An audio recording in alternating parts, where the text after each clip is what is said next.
Humans have been on Earth for a long time, but if you think civilization started early, you're wrong. For roughly 95% of human existence, our ancestors lived as hunter-gatherers with no cities, no writing, no organized states. Modern humans, Homo sapiens, appeared around 300,000 years ago in Africa. For most of that time, the population stayed small, scattered, and largely unchanged. Groups of maybe 20 to 50 people moved with the seasons, following food. No monuments, no records, no accumulation of wealth. Then, around 12,000 years ago, something shifted. The climate stabilized after the last ice age, and certain human populations stopped moving. They started planting. That single change, settling down to farm, set off a chain of consequences that would reshape every aspect of human life, most of them not immediately obvious, and not all of them good. The Neolithic transition. Around 12,000 years ago, humans stopped moving and started farming. This sounds like progress, and in some ways it was, but the immediate reality for the people living through it was considerably worse than what came before. Hunter-gatherers worked fewer hours, ate a more varied diet, and carried fewer infectious diseases. Early farmers worked longer, ate less, and got sick more often. Skeletal remains from early agricultural sites show reduced bone density, stunted growth, and signs of chronic malnutrition.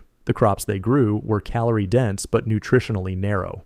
Trade one problem for several smaller ones, and you have the agricultural revolution in rough outline. For most of human prehistory, the species was functionally capped, small bands, maybe 150 people, moving constantly, eating what the land offered. No surplus, no storage, no reason to stay in one place. Then, around 10,000 BCE, something shifted in the Fertile Crescent. Humans started planting seeds deliberately. This sounds like progress. It wasn't entirely. Farming tied people to land, created hierarchies almost immediately, and narrowed the diet to a handful of staple crops. Skeletal records from early agricultural populations show shorter stature, more disease, and higher rates of malnutrition than their hunter-gatherer predecessors. Civilization didn't begin because life got easier. It began because density made it unavoidable. Empires are not built by strength alone. They are built by systems. Rome, the Mongols, the British, each one followed the same basic pattern. Conquer territory, extract resources, install administration, repeat. The mechanism works until it doesn't, and when it stops working, it stops fast. Rome is the clearest example. At its peak, it controlled around 5 million square kilometers and administered roughly 70 million people. That scale required roads, legal codes, a professional military, and a tax system sophisticated enough to fund all of it simultaneously. For centuries, it held. Then the costs of maintaining the borders began to outpace what the borders could produce. Provinces that once generated revenue started requiring military subsidies to stay pacified. The army, which had always been the engine, became the expense that couldn't be cut. By the time the Western Empire collapsed in 476 AD, it hadn't been defeated so much as it had been slowly hollowed out from the inside. The Mongol Empire followed a similar arc but compressed it into roughly 150 years. At its height, it was the largest contiguous land empire in recorded history. It moved fast, absorbed fast, and fragmented fast. The speed that made expansion possible made consolidation nearly impossible. Each successor Khanate pulled in a different direction, and the whole structure came apart before it ever had a chance to calcify into something durable. Medieval peasants worked more days per year than Roman slaves, with shorter lifespans and fewer legal protections. Yet most people picture the Middle Ages as a world of noble codes and chivalric order. The reality was closer to a managed famine punctuated by war, with the church functioning as the only administrative system holding any of it together. Parish priests collected tithes, recorded births, and settled disputes. Excommunication was more feared than execution, because it cut a person off from the only social structure that existed. The Black Death then killed roughly a third of Europe's population in under a decade, which paradoxically gave surviving peasants more bargaining power than any of them had held in centuries. The Age of Exploration. What began as a search for trade routes turned into one of the most consequential reshapings of human civilization. European powers, starting with Portugal and Spain in the 15th century, sent ships along coastlines they had never charted into oceans they couldn't fully predict. The stated goal was commerce. The actual result was conquest. Within decades, entire continents were claimed on paper by kingdoms that had never set foot there. Indigenous populations that had built complex societies over thousands of years were reduced in some regions by over 90% through warfare, forced labor, and disease.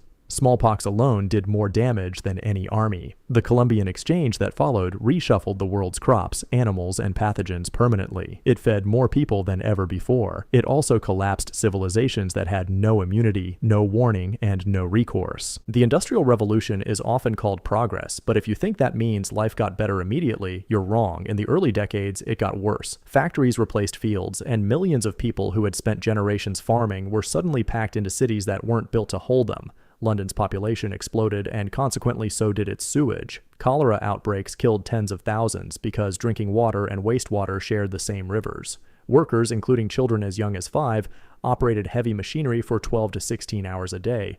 Losing fingers was common, losing limbs was not rare.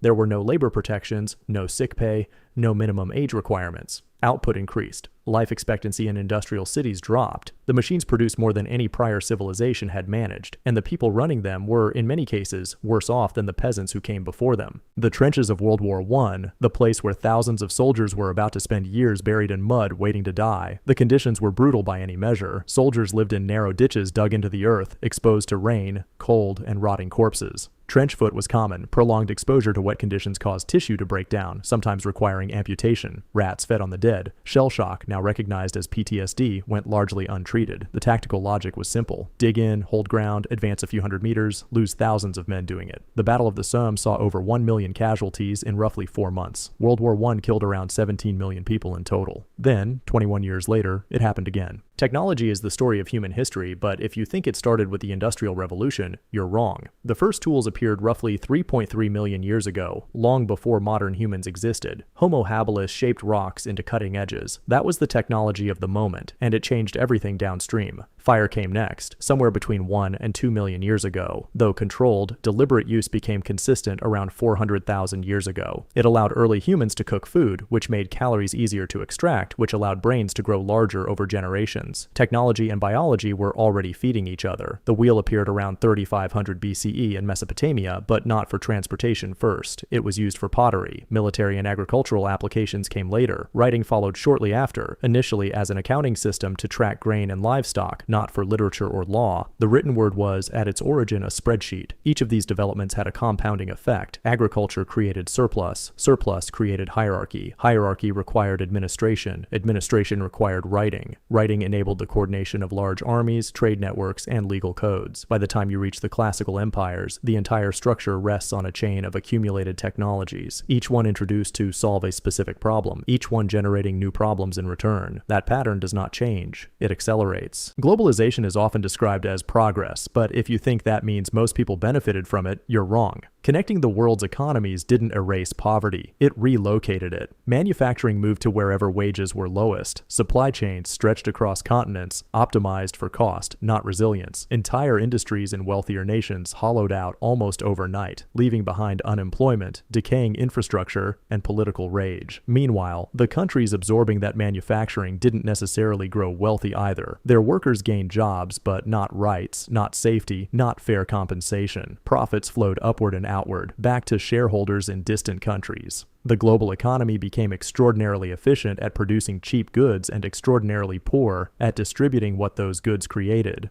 Wealth concentrated faster than at any previous point in recorded history. The pattern does not stop here. Every civilization covered in this video followed the same arc: expansion, overextension, collapse. There is no reason to assume the current one is exempt. The difference now is scale. A Roman collapse damaged a region. A modern systemic collapse touches everything simultaneously. Climate change is the most documented version of this problem.